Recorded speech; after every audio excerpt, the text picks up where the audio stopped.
everyone. Today I have here Toronto's very own Desmond Cole. You have probably seen him in your civic class videos or on television speaking about social issues in Toronto. He is a well-known community worker and a freelance journalist, as well as one of the staff writers for Toronto's.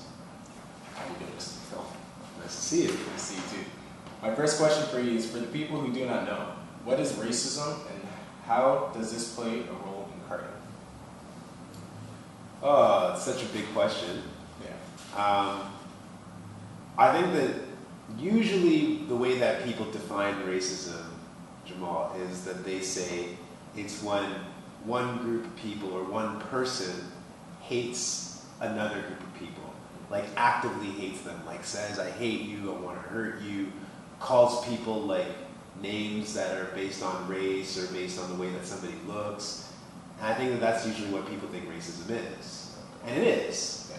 But that's not the only thing that racism is, right? It goes well beyond that. And the way, for me, that racism has something to do with carding, which is when the police stop innocent people on the street and ask them for their ID and put that ID in a database, is that happens to somebody who looks like me or you far often than it happens to people who look a lot of different ways in the city, whether they be South Asian or whether they be East Asian, whether they be white European, whether they be South American.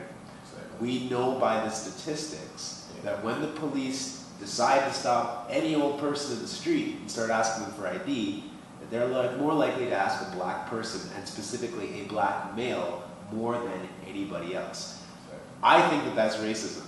I can explain more why as we go on, because I know that for some people they might not think that that's racism, they might think all kind of other things about that, but to me that is absolutely racism, because what you're doing is you're following a stereotype. Yes. You're saying the police should, first of all, you're saying I have a certain thought about black people and what they do, and because of my thought about what black people do, I think that the police should treat them a specific way different from how they treat everybody else. And to me, that's racism. Exactly.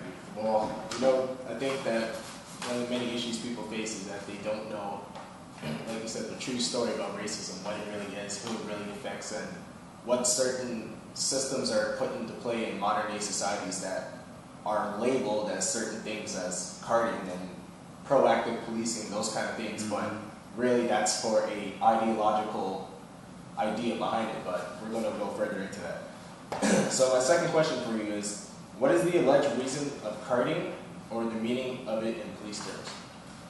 So the police are telling us that the reason that they go up to people in the street and talk to them and try to take their personal information is that they're trying to keep the community safe. Yeah. Now, at a very basic level, I accept that.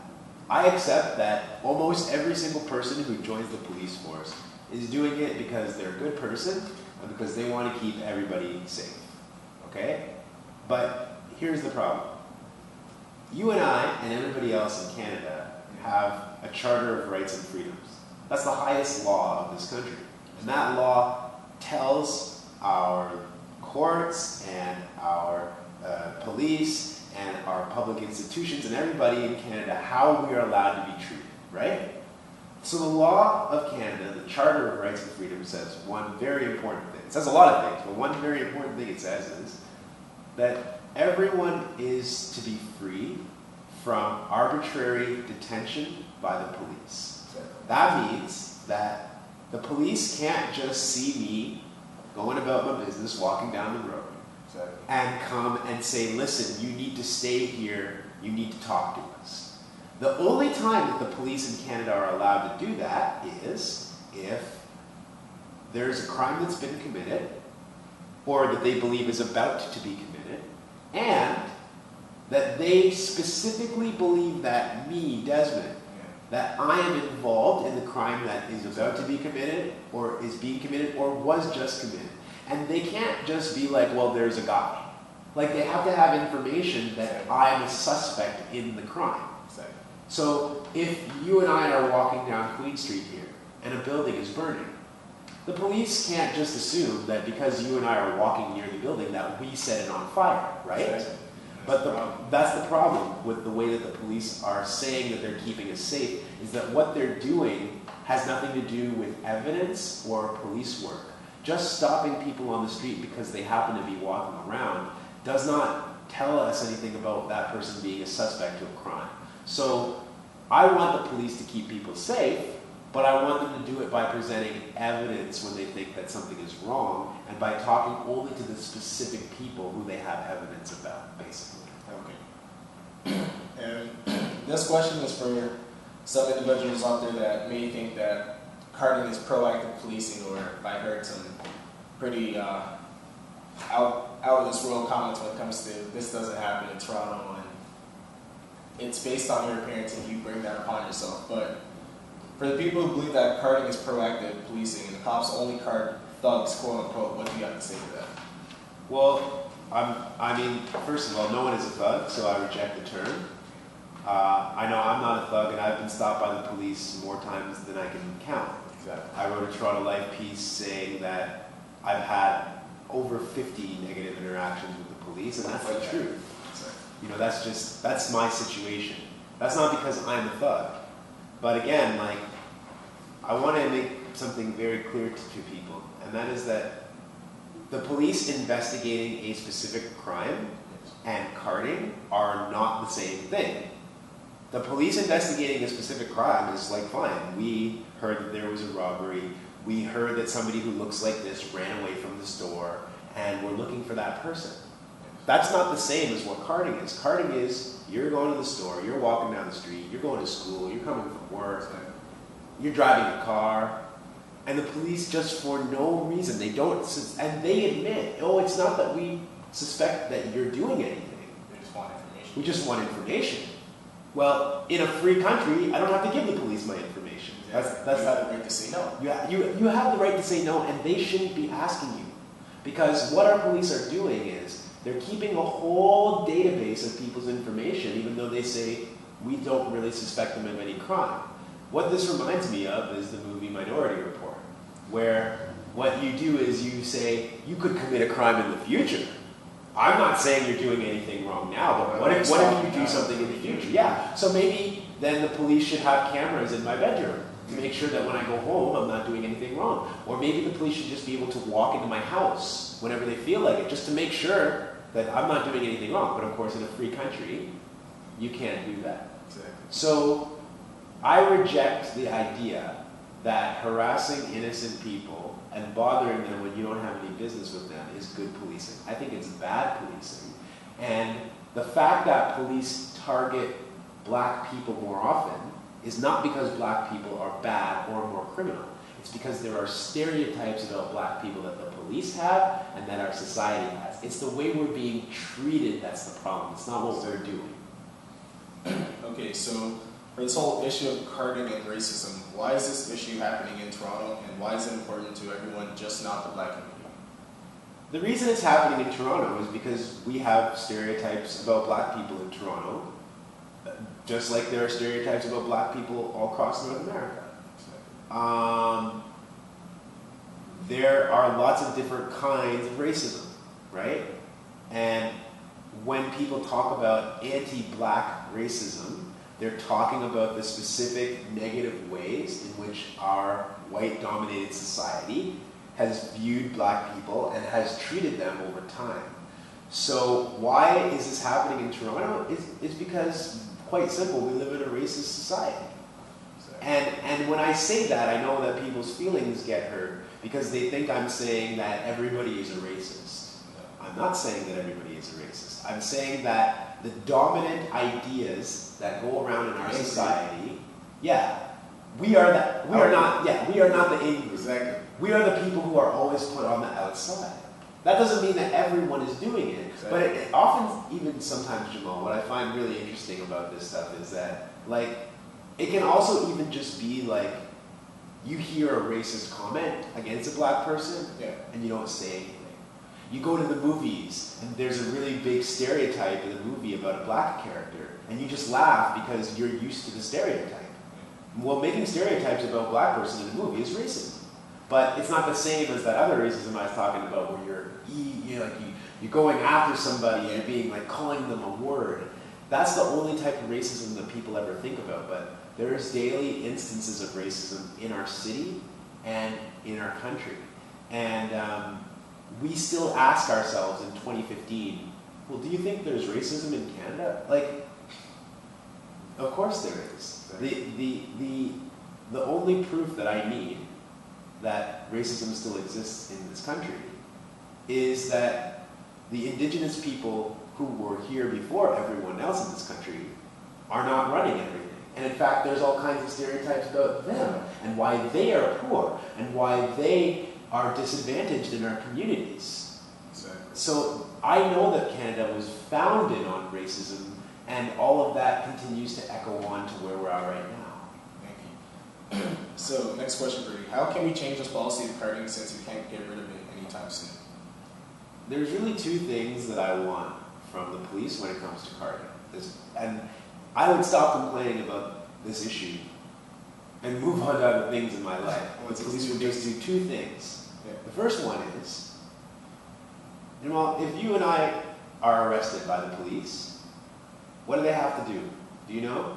Read us our rights. They have to read us our rights, exactly. They have to say, you're under arrest for X, and they have to tell you why you're under arrest. You have the right to remain silent. You have the right to an attorney.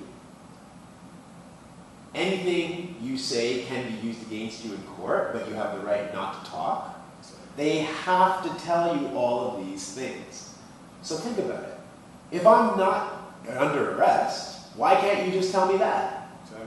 That's the first thing I want from the police. If you can give a person who's suspected of a crime all of their rights, why won't you give an innocent person their rights? Why won't you tell them, hey, I'd like to talk to you right now, but you are not under arrest, you're free to go, you don't have to actually talk to me if you don't want to. That's the first thing. That's how we reform this practice. That's the most important thing, because the police shouldn't be doing their jobs without telling us what they're doing. The police are employees of the public. They're not there to tell me what to do. They're there to serve for us. Yeah, they say to serve and protect on the side of their car, don't they? To serve and protect me. So that means that if you're going to serve me, you have to tell me what you're doing. So if you want to talk to me, just tell me why. That's the first thing. Tell me if I'm free to go or if I'm under arrest. The second thing is, if you're going to take any of my personal information, even though I'm not suspected of a crime, give me a receipt. Give me a receipt. Would you go to replace your health card and expect that they're not going to show you what they're putting on your card? They're going to give you a copy, right? Exactly. If you go to any government service and you do business with the government, they're going to give you a record of what they did with you that day. The police are the only ones who think that they can take all my information and not explain why or what they're doing with it. And I think that's wrong. They should be giving a receipt. If you want my personal information, but I'm not suspected of a crime, show me exactly what information you're taking about me and give me a receipt. That's the second thing. It's pretty simple if you think about it. If you're not getting a receipt and they're taking statistics based on those people they are carding, you didn't sign a contract or anything saying that they're allowed to release that information, and they do release this information, and it is published in our media, and our media tends to focus it on black youth in certain areas, and they all happen to be always Toronto community housing areas of the city. But remember, if the police are the ones deciding that those are the people whose information that they want, then that's how it's going to reflect on the community. Right. The other thing that I should really mention that I don't think I have yet is that the police have a database of all of this information. It doesn't just go into a book somewhere. If you get stopped over here and the police talk to you and you're not under arrest or anything, but they take all your information, they put it in a computer. And that computer can be accessed by every single other of the thousands of officers in this city. But my question is, if you weren't doing anything wrong, why do 5,000 police officers need to know that you got stopped here at this time and that you were talking to the police? Unless you were doing something wrong, there's no reason for everybody to know that. And so the database of all our information for years that the police have been collecting, I want that database destroyed because it has no valid purpose. Exactly. I'm pretty speechless after that. So another question for you is: a successful young black Canadian, are you still affected by carding? If so, and what is your most vivid experience for those people who probably think that, Desmond Cole's on TV, there's no way that he can experience this because cops and everyone will know who he is. Like, he should be that one guy that's in the in-group. But you're never in the in-group, so I want you to explain that question for me, for those people out there who think else was. Well, I get carded a lot less now than I did 10 years ago, that's for sure. And I'm sure that a lot of people who are around here recognize who I am and don't necessarily want to do that to me anymore, right? So, because they know that I'm going to be on the 6 o'clock news telling a story about it, right? But, no, I mean, I'll give you an example.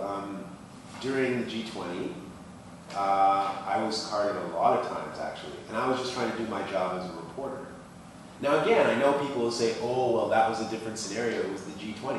Look, as a black person, for me, that was like all the other times that it's happened. It doesn't make any difference. This got more armor. Yeah, there were just more cops and more opportunities to do it to me, right? So I got stopped it, and I got asked for my information during the G20, and I refused. I told the officers I didn't need to give them my information, and I was even probably rude to them, because I'm just so tired of having this happen to me. But it does happen. It happens to people who are poor. It happens to people who have tons of money who are black. It happens to people who are not black too. But the reason I keep talking about black people is because it happens to us disproportionately. Black people in Toronto are 8% of the population. We are 8%. That's a small percent. It's not a big number. We were 27% of the people carded in 2013.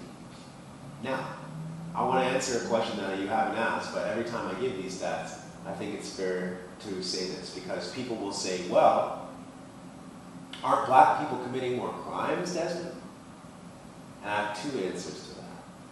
The first one is, no, I don't have any statistics showing that black people are committing more crimes. Our police don't keep those kind of statistics. But it's interesting how people have that idea all the time. Thank you. But number 2, where in the world, let me ask you, where in the world is your family from? Where's your background? Dad's from Guyana, mom's from Grenada. Okay, so South American and Caribbean. Okay, my parents are from Sierra Leone in West Africa. Okay. But we would both be called black. Yeah. So what does you being black and me being black have to do with the way we behave? Nothing. Okay. Nothing. But people will put us in a category. That's why I say it's racism. Yeah. Because you and I don't even have the same part of the world. Like now, if we go back far enough, We do. every single person is from Africa. Exactly. But in the immediate past, I'm not. we're not. But we're being put in the same group of people who are saying, oh, but maybe they're committing more crime, maybe they're doing this. And we're not even part of the same group. And so we're being put into a group.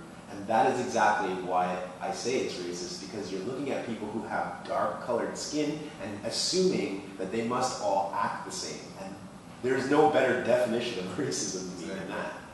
Okay. So for this following question, what role can our government on all levels play to change the policy of carding, or at least give strict requirements before an officer can do so? So you mentioned your 2 policy. What levels do you think this should be brought upon? Because city level, we know Mayor Tory's side, where he stands on things, and he's conservative, so he's right-wing political. Well, I don't think that this is a right or left-wing issue, and I also know that a lot of black people supported John Tory and were really surprised when he supported carding. But I never think that things are set in stone with politicians. They're there to serve us, not the other way around. They don't tell us what to do. We tell them. That's why we elect them.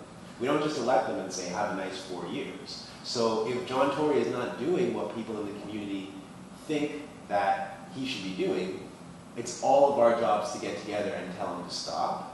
So if John Tory doesn't listen, then we have to go to the province and to the premier.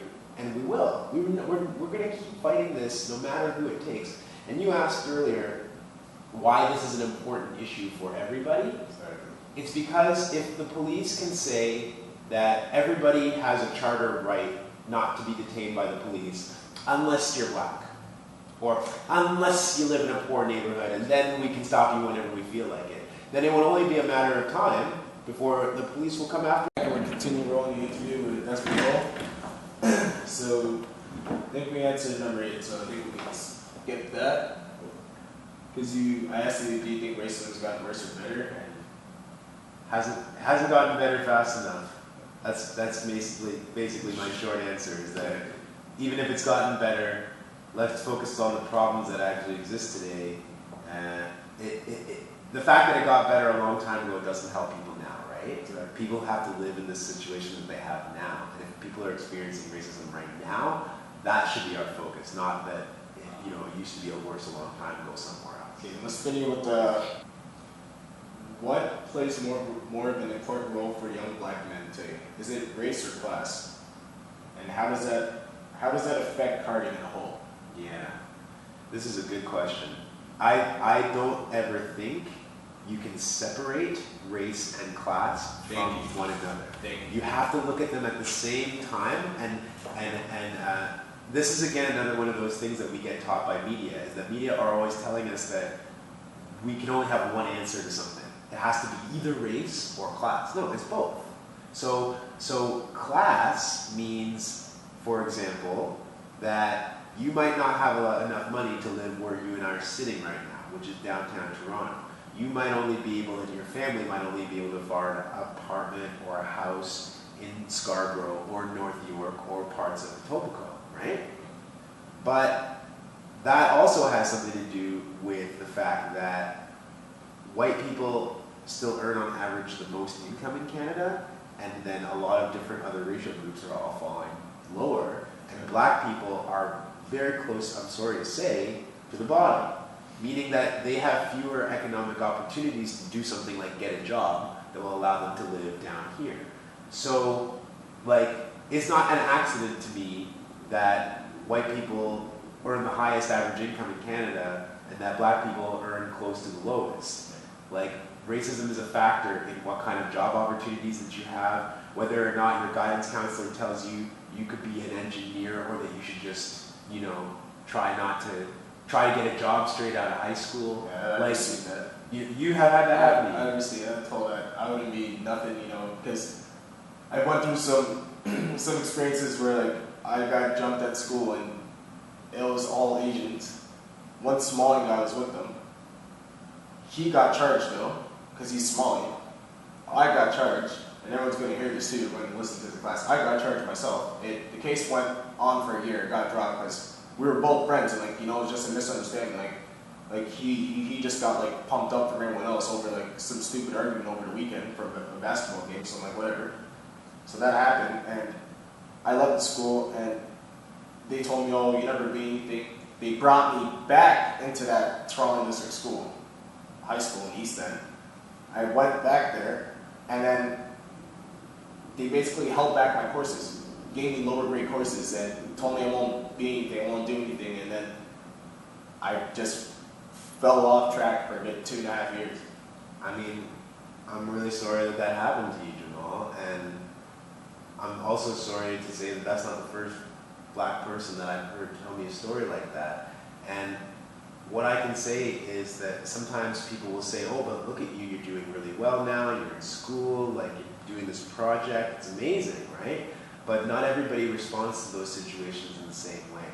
Sometimes, you could have gotten even charged, and then it wouldn't matter how you respond to the situation because now you have a criminal record, right? Exactly. So, I think it's really, I'm very sorry to hear that story. I'm happy you're doing okay, but we have to recognize that when those things disproportionately happen to a group of people, it makes their chances of success a lot lower. Exactly. Okay, so final question for you is: successful young black lady, what message do you have for other young black males in their journey to success, dealing with racism, classism, and barriers, just from your own perspective in your own shoes, to basically, how do you get to where you get to, and what kept you going? Well, I mean, the support of my family and my friends is definitely something that keeps me going, and it's important. It's important when you do any kind of work that is very emotional like this. This is not about a job for me. I'm a journalist, but I don't talk about these issues because it's my job. I talk about them because they affect me personally. And whenever you do that out there really publicly, it can be very emotional. So you need support, right? That's the first thing I would say to people. The second thing, though, is that our country needs to have more people who will speak openly and honestly about race. And you will be confronted all the time by people who say, you talk about race too much, you make everything about race. Don't let those people define who you are. I still have people telling me that. I also got on the cover of one of the biggest magazines in the city for talking my experience and being real about it. That was Toronto Life. That was Toronto Life. So I would say to people, don't allow the dominant structure out there to define who you are. You have to be who you want to be. You have to say the things that are true to your experience and that are true in your heart, and find people that else you can surround yourself with who can support that work and who can help you in your journey, because I'm not alone. There are a lot of wonderful people out there who are supporting me in talking about racism, talking about police carding, talking about how we can make things better. You know, it's not just me out there alone by myself. So you need to have a community of people around you, and hopefully then your friends, other people in your community, they might understand more. They might see like, oh, here's why he talks about this so much. Here's why this is so important to him. Sometimes people don't understand at the beginning, but you know, that shouldn't stop people from being true to their beliefs and their values. Thank you. And do you have any last comments or anything to say for anyone listening that maybe a fact or something that they don't know about racism or carding in Toronto for the viewers? Because there's probably individuals out there that may not. Here's one that I always find interesting that your listeners can chew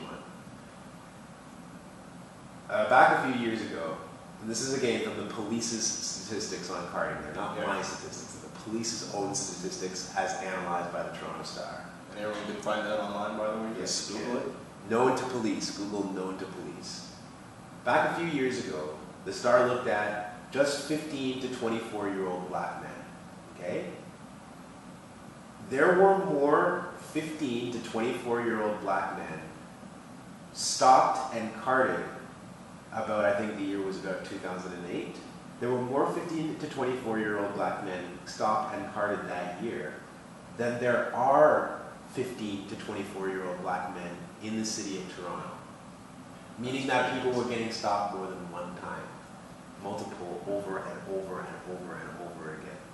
I don't know why you need to stop a 15-year-old kid who's just going home, who's just going to school, right? But they're doing it to all of us. They're not doing it, to answer your question from before about this notion of thugs.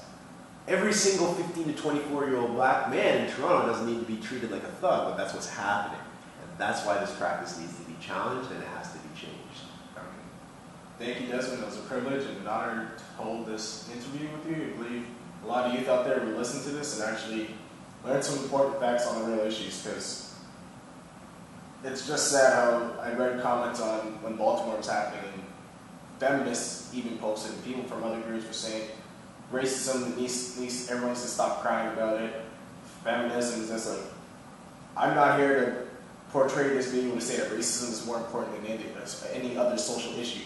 What I'm trying to say is that racism is one of the oldest social issues that needs to be abolished, as well as the other ones. Because unfortunately, for feminists and for everyone else out there, they may have a long, sad history of struggles of trying to just be equal in society. And just as with racism, we need this to stop before it continues to be a bigger history book. And I think we need to work together when people talk about homophobia, transphobia, when they talk about misogyny against women. All of us are in the same boat together.